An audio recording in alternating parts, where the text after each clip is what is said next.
안녕하십니까. 자, 여러분과 함께 제3과목 보세화물 관리에 대해서 살펴볼 건데요. 자, 이번 시간에는 본격적으로 수업에 들어가기 앞서서 이 과목에서는 어떤 내용들을 담고 있는지 또 어떻게 공부해야 되는지에 대해서 잠시 살펴보도록 하겠습니다. 자, 먼저 보세 제도를 설명드렸을 때 이 과목 오리엔테이션에서 보세 제도라고 하면 국내에 있는 외국 물품에 대해서 과세를 유보하고 있는 상태다. 그런데 실무적으로는 수입 신고가 수리되기 전의 상태를 의미한다라고 말씀드렸었는데요.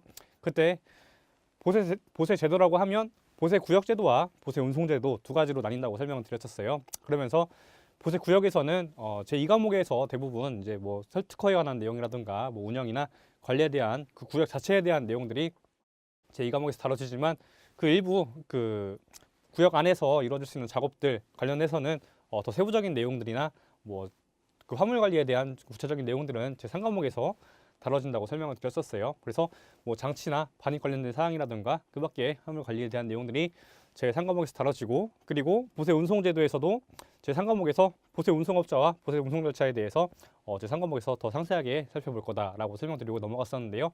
제2과목에서 얘기 드렸던 부분은 장치와 작업, 그리고 이 장치 기간이 경과됐을 경우에 최후 공매가 어떻게 이루어지는지에 대해서만 이제 보세 구역과 관련된 얘기가 있었는데요.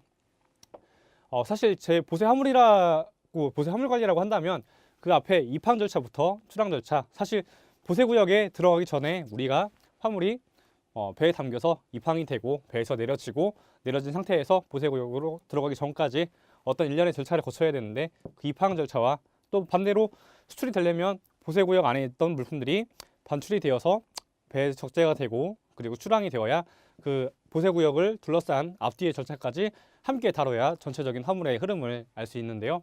제3과목에서 다루는 내용들이 이 보세 화물 관리라고 하다 보니까 보세 구역에서 이루어지는 것 말고도 보세 화물 앞뒤로, 그러니까 보세 구역 앞뒤로 입항 절차와 출항 절차에 대한 것까지 함께 살펴볼 예정입니다.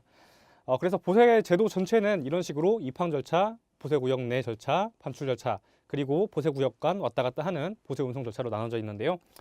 저희 교재에서는 어떻게 구성을 하고 있냐면, 첫 번째 챕터에서는 그래도 이 과목의 흐름을 고려를 해서 이 과목에서 저희가 살펴봤던 내용들을 연계해서 보세 구역 안에서 어떻게 화물들이 관리가 되는지에 대해서 좀 더 구체적으로 살펴보고요.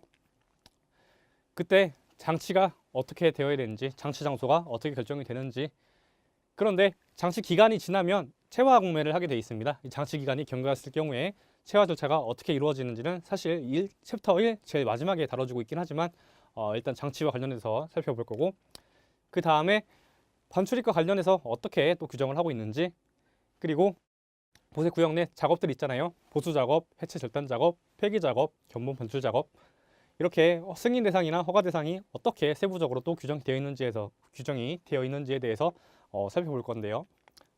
또 챕터 2에서는 이제 보세 화물에 관련된 보세 구역 앞뒤로 입항 절차와 출항 절차가 있다고 말씀드렸었는데, 거기에 대해서 챕터 2에서 살펴보도록 하겠습니다.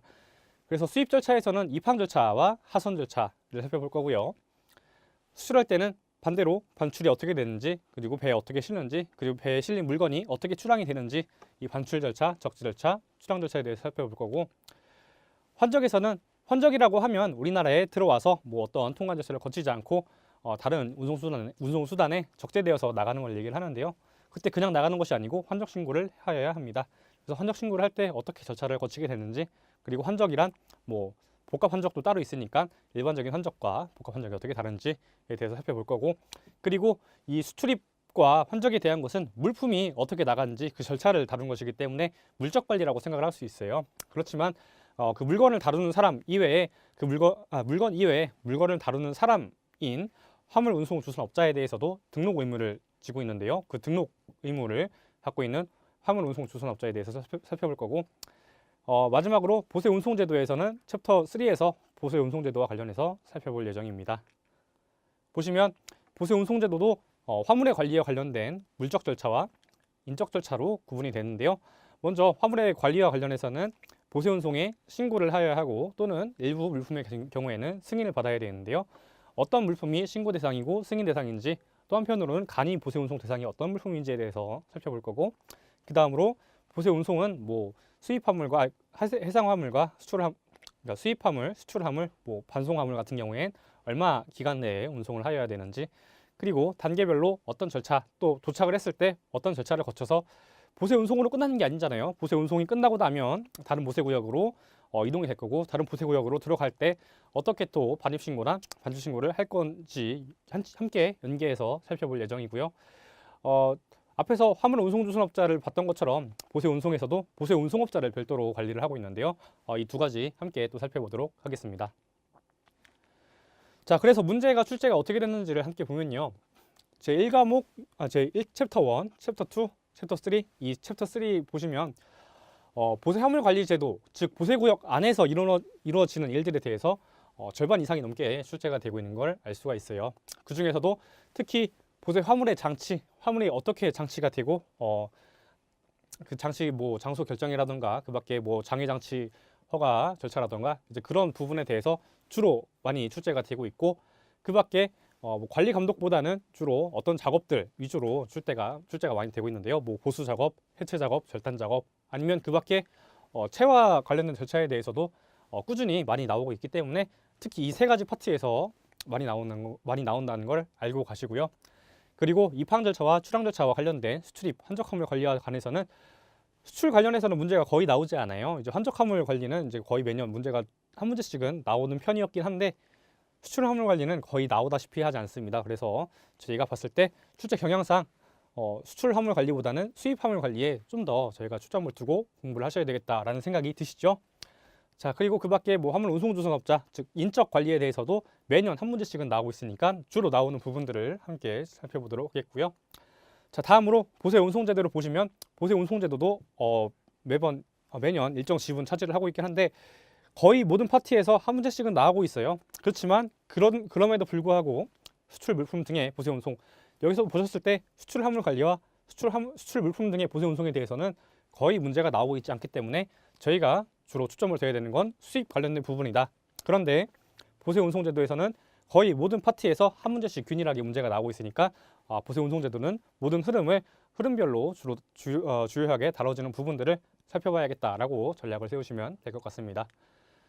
자, 그래서 제2과목 오리엔테이션 때 말씀드렸던 것처럼 제2과목과 제3과목은 제1과목은 관세법 전반에 대해서 살펴본 것과 다르게 저희는 특별하게 보세 구역 또는 보세 화물과 관련된 관세법 특정 규정에서 관세법의 특정 조항에서 위임받은 시행령과 시행규칙에서 위임받은 관세청장 고시에서 저희가 많은 문제가 출제가 되고 있고, 그리고 그보다 더 상세하게 관련 훈령이나 지침, 가이드라인 등이 많이 있습니다. 그렇지만 저희가 문제가 많이 출제가 되는 것은 관련 고시 규정이에요. 그 아래에 훈령이라든가 지침이라든가 가이드라인 같은 경우에는 실무적인 지침은 되지만 그걸 모두 살펴보고 저희가 시험으로 낼 만한 가치는 없기 때문에 고시단에서 어떻게 규정이 되었는지를 주로 살펴볼 거고요. 그렇지만 고시 같은 경우에도 법에서 위임받은 한계를 넘어서 규정을 할 수가 없습니다. 왜냐하면 어떤 절차를 규정한다는 게 화주의 재산권을 침해할 수 있는 부분들이기 때문에 법에서 위임받은 부분을 초과를 해서 고시를 규정을 하게 되면 많이 어긋나거든요. 그래서 이 고시가 왜 규정이 되었는지를 법령 칙을 위주로 중심을 잡고 살펴본 다음에 살을 붙여나가는 방식으로 함께 살펴보도록 하겠습니다. 사실 제2과목에서는 올해 개정된 내용들이 굉장히 많았어요. 그렇지만 제3과목에서는 중요한 개정들은 별로 없고 좀 곁다리 부분들이 많이 개정이 됐는데요. 보시면 제2과목과 마찬가지로 보세구역 내 작업이라든가 아니면 입항전 하역 허가라든가 출항 허가 관련된 세관장에게 허가를 신청하는 부분 또는 승인을 요구하는 부분에 대해서 세관장이 처리 기간을 10일로 두어서 10일 이내에 응답을 하도록 규정을 두었고요. 예를 들어서 10일 이내에 하지 않아도 관련 규정에 의해서 처리 기간이 늘어나는 경우에는 그 기간 내, 그리고 그 기간 내 10일 또는 그 처리 기간 내에 처리하지 않는 경우에는 그 다음 날에 허가 또는 승인을 한 것으로 본다는 규정이 신설이 법에 되었고요. 그리고 다음으로 원래 적합 목록의 정정 신청 같은 경우에는 수입할 때 보시면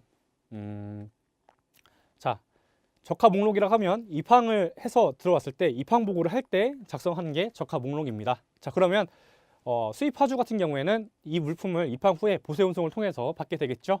그런데 보세 운송을 받은 수입 하주가 적합 목록이 잘못돼 있어요. 그럴 때 적합 목록을 정정해 주세요라는 신청을 원래는 수입 하주가 하도록 규정이 되어 있었습니다. 그런데 수입 하주 같은 경우에는 내가 이것을 작성한 것도 아니고 어떤 근거로 작성이 됐는지도 모르는데 내가 이걸 어떻게 정정을 합니까? 라는 불만이 굉장히 많이 제기가 되곤 했는데, 자, 그래서 이것을 원칙적으로 적합 목록 작성 책임자라고 하면 선사나 항공사의 작성 책임자가 원칙적으로 보세 운송된 화물의 적합 목록을 정정을 신청하도록 규정을 변경을 했고요. 그럼에도 불구하고 자, 신속하게 물품을 통관을 해야 된다라고 한다면 수입 화주가 직접 정정 신청을 할 수는 있도록 규정을 정비를 했습니다.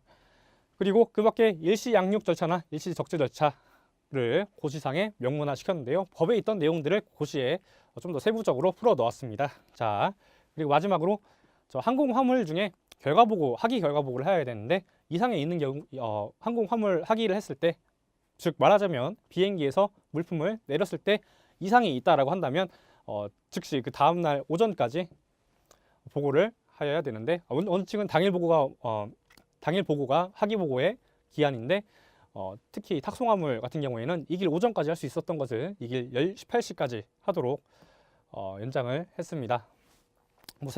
뭐 중요한 내용은 아니지만 일단은 개정된 내용을 함께 살펴봤고요.